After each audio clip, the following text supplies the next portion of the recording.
Sir అలాగే మిమ్మల్ని ఇంకోటి అడగాలి. ఇప్పుడు బ్రహ్మం గారు ఎక్కడ పుట్టారు, ఆయన కాలజ్ఞానం ఏమేమి రాశారు, ఒక 20 ఏళ్ల తర్వాత లేదా ఒక 100 ఏళ్ల తర్వాత ఏం జరుగుతుంది అనేది ఆయన బ్రహ్మంగారి కాలజ్ఞానంలో రాశారు. ఆ పుస్తకం నేను చూడలేదు, మీరు నేను చూసారని అడగండి, నేను నిజంగా చూడలేదు. సినిమాలో కానివ్వండి, బయట వాళ్ళు చెప్పే విషయాల్లో కానివ్వండి, మీరు దాన్ని కూడా అబ్జెక్ట్ చేశారు. బ్రహ్మంగారు కాలజ్ఞానం అనేది కాదు, ఆయన ఇక్కడ లేదు అని. ఏ విధంగా మీరు చెప్పగలిగారు? అక్కడ యాక్చువల్లీ ఆయన పుట్టిన ఊరు ఉంది, ఆయన రాసిన పుస్తకం కూడా ఉంది కదా, కాదంటారా? అంటే I have to relate a few answers. మీరు ఇంతకు ముందు కూడా గ్రహణాల గురించి ముందే చెప్పగలరు కదా అని అన్నారు. We will address all of them. Please. Brahmam గారి కంటే ముందు పుట్టిన ఆయన పేరు నోస్ట్రడామస్. ఆయన సైన్స్లోకి వెళ్ళారు? లేదు, నోస్ట్రడామస్ సైన్స్ ఏమీ లేదు. నోస్ట్రడామస్ అనే ఆయన ఫ్రాన్స్లో పుట్టిన ఒక astrologer who was also a physician, అప్పటి డాక్టర్. Okay okay. నోస్ట్రడామస్ ఇచ్చిన ప్రెడిక్షన్సే అన్నీ నిజమైనాయి. ఆయన హిట్లర్ రాకను కూడా ముందే చెప్పాడు, ప్రపంచ యుద్ధాన్ని కూడా చెప్పేశాడు ఆయన. మీరు నమ్మారా ఆ విషయాన్ని? అదే చెప్తున్నాను. ఎలా సాధ్యం అవుతుంది, ఎప్పుడు ఏది జరుగుతుంది అని ఇన్వెస్టిగేట్ చేశారు. నేను చేయలేదు, ఆల్రెడీ చేసిన వాళ్ళు ఉన్నారు. దాంట్లో తేలింది ఏమిటి అని అంటే, నోస్ట్రడామస్ ఒక ఇంటాలరెంట్ సొసైటీలో ఉన్నప్పుడు తను రాసింది ఎవరైనా క్లియర్గా అర్థం చేసుకుంటే చంపేస్తారని అప్పుడు చర్చ్ ప్రతి ఒక్కరిని చంపేస్తూ ఉండేది. ఇప్పుడు ఆఫ్ఘనిస్తాన్లో కూర్చొని కవిత్వం రాస్తా అంటే వాళ్ళు కుదురుతుందా? తాలిబాన్ వాళ్ళు లేపేస్తారు. అట్లాంటి టెరబుల్ కండిషన్స్ ఫ్రాన్స్లో ఉండేవి. క్యాథలిక్ ప్రొటెస్టెంట్ ఐడెంటిటీస్తో ఇబ్బంది. ఈయనేమో ఇంగ్లాండ్లో ఉన్న ప్రొటెస్టెంటిజం వైపు మొగ్గు చూపుతూ ఉండేవాడు నోస్ట్రడామస్.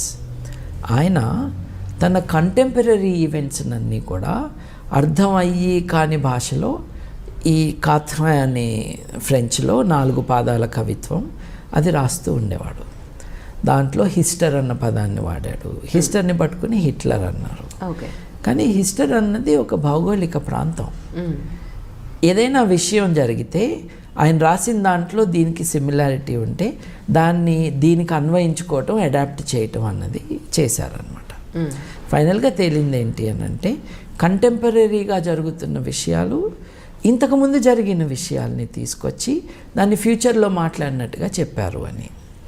ఇది 9/11 గురించి కూడా ఆయన చెప్పాడు. 911 అని ఉంది అని ఆయన రాసిన దాంట్లో చెప్పారు. నిజంగా నోస్ట్రడామస్ 911 రాశాడు. ఓకే. కానీ 911 అంటే అర్థం ఏంటి? 911 అంటే అర్థం 9th month September 11th date అని కాదండి. 911 ఇయర్ అండి, అంతే. ఓకే. ఆయన క్లియర్గా 911 అని రాస్తే నువ్వు దాన్ని అంతా వేరే అర్థాలు చెప్పటం దేనికి? ఆయన రాసిన ఒకటి అర్థం చేసుకున్నాడు. ద ఇయర్ 911లో Normans, north people will attack అని ఈయన రాశాడు. But they have already attacked కదా. ఈయన 1500లో కదా పుట్టింది. సో పాస్ట్నంతా ఫ్యూచర్గా రాశాడు ఆయన, భయం వేసి చంపేస్తారు. Okay okay. సో దీన్ని 9/11గా ఇది అన్వయించారు కదా. యాక్చువల్లీ ఒక Canadian research student, PhD scholar, ఆయన ప్రాఫెసీస్ మీద తన పిహెచ్డి, ఫ్యూచర్ చెప్పటం ఇదంతా దాని మీద పిహెచ్డి అయింది. దాంట్లో తమాషాగా ఈయన తను ఒక ప్రెడిక్షన్ రాశాడు. రాసి నోస్ట్రడామస్ చెప్పాడు అని రాశాడు. సో 9/11 అటాక్ జరిగినప్పుడు చూడు నోస్ట్రడామస్ అప్పుడే చెప్పాడు అని అందరు మొదలుపెట్టారు. నేను రాశాను ఆయన పేరుతో అని అతను ఇప్పుడు రివీల్ చేశాడు ఆ ప్రెడిక్షన్ని, సో కాల్ ప్రెడిక్షన్ని. అలాగే డిఫరెంట్ అదర్ వర్డ్స్ బై నోస్ట్రడామస్ని ప్రతి డిజాస్టర్కి అన్వయించుకోవటానికి ప్రయత్నం చేశారు. ఎటువంటి ప్రయత్నం అంటే, నోస్ట్రడామస్ అన్నదే నిజమైందని మొదటి ప్రపంచ యుద్ధంలో చెప్పారు. రెండో ప్రపంచ యుద్ధానికి కూడా అదే పట్టుకొచ్చి ఇదిగో చెప్పాడని అన్నారు. ఆ తర్వాత 9/11 అటాక్ కూడా అదే అని చెప్పారు. అంటే కెనేడియన్ది కాకుండా ఇతను రాసిన ఒక డిజాస్టర్ ఇది. ఆకాశం నుండి ఒక జాయింట్ బర్డ్ విల్ కమ్ అని ఏదో ఒకటి ఉందన్నమాట. అంటే విమానాలు జాయింట్ బర్డ్ కాబట్టి అవి వచ్చేసి అటాక్ చేసినాయి అని దాన్ని అన్వయించారు. ఆయన 3 చెప్పాడా, 1 చెప్పాడా, అసలు దీని గురించి చెప్పనే లేదా? ఇటువంటి ప్రశ్నలు లేవు. సో ఇవన్నీ మానవ కల్పితాలే, మన అన్వయించుకోవటం. మీరు బ్రహ్మం గారి గురించి అడిగారు. నేను అనేది ఏంటంటే అంత గొప్ప మనిషిని మహిమలతో కట్టివేయద్దు అని. ఓకే. బ్రహ్మం గారు probably the only social scientist of the day. ఆయనకు ముందు సోషల్ రిఫార్మర్స్ ఉన్నారు. ఇప్పుడు మనం సోషల్ రిఫార్మర్స్ అంటే శంకరాచార్యుల వారు ఆయన ఫిలాసఫర్ అండ్ సోషల్ రిఫార్మర్. ఆయన ముందు కాదు కానీ జీవితాంతంలో చండాలుల్లో కూడా దేవుణ్ణి చూశాడు కదా. తప్పుకో అంటే ఆయన నాలో ఆత్మనా నన్నా తప్పుకోమన్నది, నాలో దేవుణ్ణా అని అడిగేటప్పటికీ ఆయన రియలైజ్ అయ్యాడు అని అన్నారు. సోషల్ రిఫార్మ్లో ఆ మేరకు ఆయన కాంట్రిబ్యూషన్ ఉంది. రామానుజాచార్యుల వారు ఉన్నారు. ఆయన అందరికీ యాక్సెస్ ఉండాలి, డివైన్ మెసేజ్ అని ఆయన చెప్పాడు. These are reformers. But Brahmam garu even more than a reformer. ఆయన ఆడపిల్లలు రజస్వల కాకముందే పెళ్లి చేసుకోవటం అన్నది తప్పు అని చెప్పాడు. కులాల ఈ డిస్టింక్షన్స్ అన్నవి ఉండకూడదు అన్నాడు. అన్ని మతాల వాళ్ళు కలిసి ఉండొచ్చు అని చెప్పాడు. So that is the reform aspect of him. But for me the fascinating aspect of Brahmam garu is not simply, though it is very important, not simply social reform but as a social scientist. Okay. ఈ developments ముందుకు వెళ్తే ఇంకా ఎటువంటి సమాజం వస్తుంది అని ఆయన imagine చేశాడు. ఇప్పుడు డచ్ కంపెనీ అని ఉంది, మనం దేన్నైతే ఈస్ట్ ఇండియా కంపెనీ అంటామో, ఈ డచ్ కంపెనీ అన్నది పులికాట్ లేక్ దగ్గర వాళ్ళ హెడ్ క్వార్టర్స్. అక్కడికి ఈయన కడప 250 కిలోమీటర్లు. ఇది చెన్నైకి దగ్గరలో ఉంటుంది. డచ్ వాళ్ళు they already went to Indonesia. వాళ్ళు 1600 సంవత్సరం 1602 నుండి 1605 వరకు వాళ్ళ ఈస్ట్ ఇండియా కంపెనీ వాళ్ళు పెట్టుకున్నారు డచ్ వాళ్ళు. ఇంగ్లీష్ వాళ్ళు 1600 సంవత్సరంలో రాణిగారి దగ్గర నుంచి ఎలిజబెత్ I నుంచి వాళ్ళ కంపెనీకి స్టాంప్ వేయించుకున్నారు. అంటే 1600 సంవత్సరంలోనే తెల్లవాళ్ళు మన దేశానికి రావటమే కాకుండా ఇక్కడ వ్యాపారం చేయటానికి, పెద్ద ఎత్తున వ్యాపారం చేయటానికి ఒక కంపెనీ పెట్టుకుని దాంట్లో పార్ట్నర్షిప్గా షేర్ హోల్డర్స్గా తెల్లవాళ్ళు బ్రిటిష్ వాళ్ళని చాలామందిని చేర్పించడం కూడా మనకు చరిత్ర చెప్తుంది. బ్రహ్మం గారు 1608లో పుట్టారు అన్నది జనరల్గా యాక్సెప్టెడ్ థింగ్. ఇటీవల ఒక టీవీ ఛానల్ డిస్కషన్లో కూడా బ్రహ్మం గారి తరపున మాట్లాడటానికి వచ్చిన వాళ్ళని అడిగాను, మీరు ఒప్పుకుంటారా 1608 అంటే 5, 6, 1608 ఒక 2-3 ఏళ్ళు అటు ఇటుగా పీపుల్ జనరలీ బిలీవ్ 1600 సంవత్సరంలో బ్రహ్మం గారు పుట్టారు, ఆ సెంచరీ ఎండ్ అయ్యే లోపలే ఆయన చనిపోయారు అని.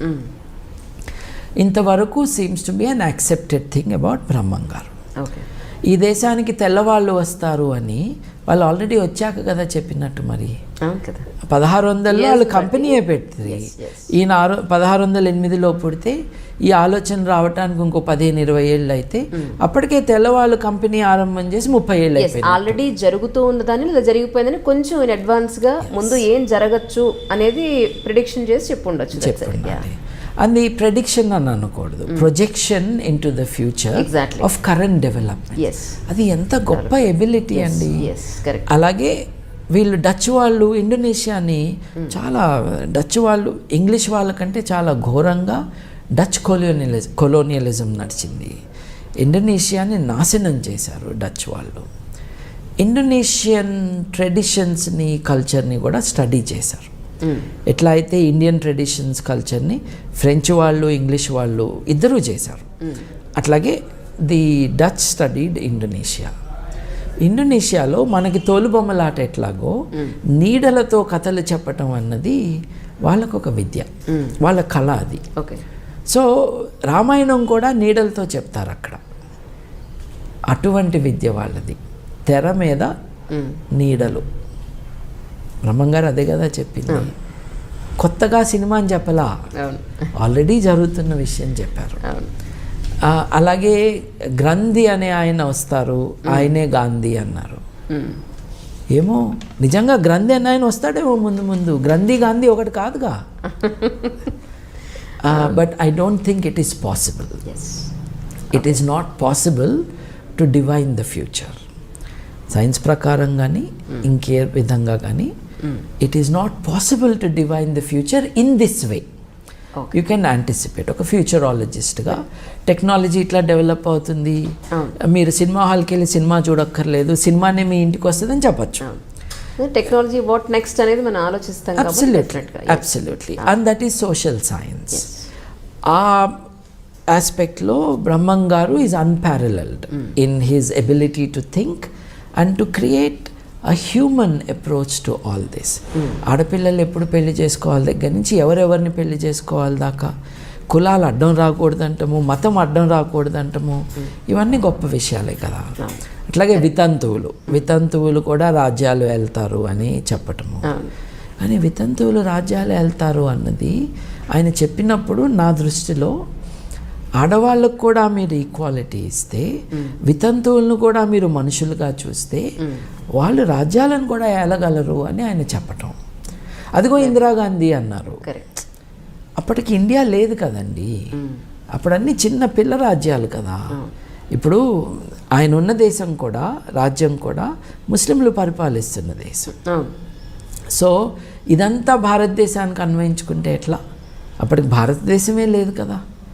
కంపెనీ వాళ్ళు కూడా, ఇంగ్లీష్ కంపెనీ కానీ డచ్ కంపెనీ వాళ్ళు కూడా అప్పుడు కేవలం వ్యాపారం చేస్తూ ఉన్నారు.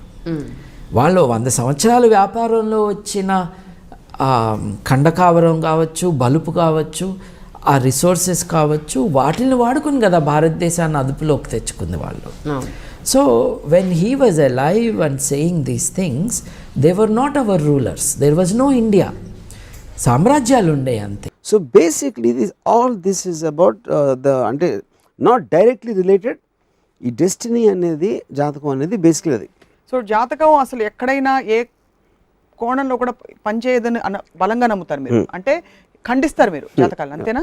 I think the ridiculous. అంటే నా పాయింట్ ఏంటంటే, ఇప్పుడు ఒక అస్ట్రాలజర్ కానీ ఒక ఎవరైనా అంటే whatever they are called, వాళ్ళు ఎంతవరకు నీకు ఇలాంటి గండం వస్తుంది, లేకపోతే ఇది అవుతుంది, లేకపోతే ఎలక్షన్ గురించో లేకపోతే ఇలాంటివి చెప్తారు. కానీ greatest catastrophes in history of mankind ఒక జాతి చెప్పలేదు. 9/11 వరల్డ్ ట్రేడ్ సెంటర్ అటాక్ ఒకటి చెప్పలేదు, సునామీ గురించి ఎవడు చెప్పలేదు, బిగ్గెస్ట్ ఎర్త్క్వేక్ గురించి ఎవడు చెప్పలేదు. అంతంత కెలామిటిషియస్ థింగ్స్ని మీరు ప్రెడిక్ట్ చేయలేరు. మీకు గండం ఉంది, లేకపోతే ఇది అవుతుంది, మీ అది చెప్పారు కదా. బ్రహ్మం గారు ఎప్పుడో చెప్పారని వీడు చెప్తాడు. బ్రహ్మం గారు బుక్ ఎవడు చదువు ఉన్నాడు, ఆయన ఏ సెంచురీలో చెప్పాడు, ఎక్కడ చెప్పాడు, అది రాసి నాకు స్క్రీన్ సేవర్లో పెట్టమని చెప్పండి. అసలు ఏం చెప్పాడు ఎగ్జాక్ట్ లైన్ బ్రహ్మం గారు దేని గురించి అన్నా ఏం చెప్పారు అనేది నాకు తెలిసి ఏ బుక్లో ఉండదు. కొన్ని ఇన్సిడెంట్స్ అయిపోయిన తర్వాత మేము ముందే చెప్పాం. అవును, that's exactly what I'm saying. వీళ్ళు కంటిన్యూస్గా ప్రెడిక్ట్ చేస్తూ ఉంటారు. అందులో 90% జరగవు, కానీ మనం కూడా అడగం అది అవ్వలేదని. ఎప్పుడైతే జరిగిందో చూసావు కదా, అప్పుడు చెప్పాను కదా అంటారు. అది మీరు ప్రెడిక్ట్ చేస్తుంటే ఏదో ఒకటి జరుగుతుంది, ఏదో ఒక కెలమిటీ జరుగుతుంది, ఏదో ఒక ప్రాబ్లం వస్తుంది. ఒక జోస్యుడేమో కాంగ్రెస్ గెలుస్తుంది అంటాడు, ఇంకో జోస్యుడేమో బీజేపీ గెలుస్తుంది అంటాడు, ఇంకో జోస్యుడు ఇది అంటాడు. ఎవడైతే గెలిచాడో నేను చెప్పాను కదా అంటాడు. ఆ మిగతా ఎవరైతే చెప్పలేకపోయారో వాళ్ళని మనం మర్చిపోతాం, ఎందుకంటే you again want to believe the thing. 1982 August 17 మీకోసం కూడా అమ్మ నాన్న దేవుని మొక్కే చేయాలి ఉంటాయి. అయ్యో కొడుకుని నాకు నేను పిల్లలు కనేటప్పుడు అయితే ఏ దేవుని మొక్కలేదు. ఒకవేళ దేవుని మొక్కితే పిల్లలు పుడతారంటే, ఇప్పుడు పిల్లలు పుట్టకుండా ఉండేటోళ్ళు అందరూ మొక్కలేదని అర్థమా, లేక వాళ్ళ మొక్కలు అర్థం లేదని అర్థమా, లేకపోతే వీళ్ళతో ఇంకా ఎక్కువ కాలం మొక్కించుకోవాలని కుట్రతో పుట్టియకుండా ఆపినని అర్థమా? ఇంత ఆలోచన విధానం ఇవన్నిటికంటే కూడా వాళ్ళు ఒక పాజిటివిటీని ఎంచుకుంటున్నారు. అంటే భగవంతుడు అంటే మాకు ఒక పాజిటివ్ ఎనర్జీ అని అనుకుంటున్నారు. మీరు ఎందుకు అలా అనుకునే వాళ్ళని నేను తప్పు పట్టలేదు ఎక్కడ. అంటే దానిలో ఉన్న ఒక వాస్తవాన్ని అంగీకరించుకోరు, కానీ మీరు ఊహించుకునేది మాత్రం వేరే ఉంటుంది. అంటే మీకు కావాల్సినవి మాత్రం వేరే ఉంటాయి. అంటే రెగ్యులర్గా ఇప్పుడు కాదు, నువ్వు నమ్ముతావా కాలజ్ఞానాన్ని? నువ్వు నమ్ముతావా? నేను నమ్మడం పక్కన పెడతాను. నువ్వు పక్కకు పెడతావు, నానేమో పక్కకు పెట్టుకుంటా పక్కన పెట్టిపోతావు. పక్కన ఎందుకు పడవాలంటే మీరు చెప్తున్నారు కదా, మీ వాదన దైవత్వం లేదు, దేవుడు లేదు అనే వాదన నుంచి కాలజ్ఞానం అనేది ఒక దేవుడే రాశాడు, బ్రహ్మం గారు మాకు దేవుడు, ఆయన రాసింది మాకు వేదం. అస్సలే కాదు, ఆయన దేవుడు కాదు, ఒక గొప్ప ఆలోచన పరుడు, ముందు చూపు ఉన్నటువంటి వ్యక్తి, ఊహించినటువంటి వ్యక్తి. ఆ ఊహలే నిజం జరిగితే సంతోషం, నిజం జరగకపోతే పోతే. ఇప్పుడు మేము పిహెచ్డి చేసేప్పుడు మా థీసిస్కి ముందే సినాప్సిస్లో హైపోథీసిస్ రాయాలి, అంటే ఊహ పరికల్పనలు.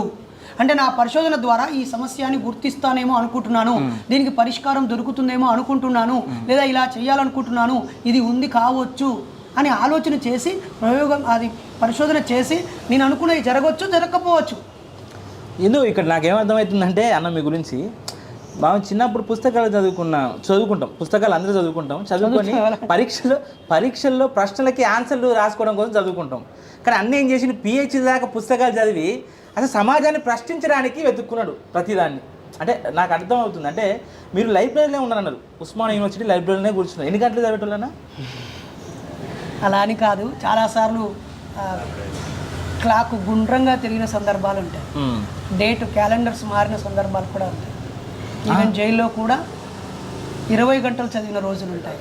మొత్తం పుస్తకాన్ని మీరు విడిచిపెట్టారు అంతేనా? అసలు అక్కడ కూడా కనిపిస్తుంది ఇది నా శరీరంలో భాగంలాగా ఫీల్ అవుతాను.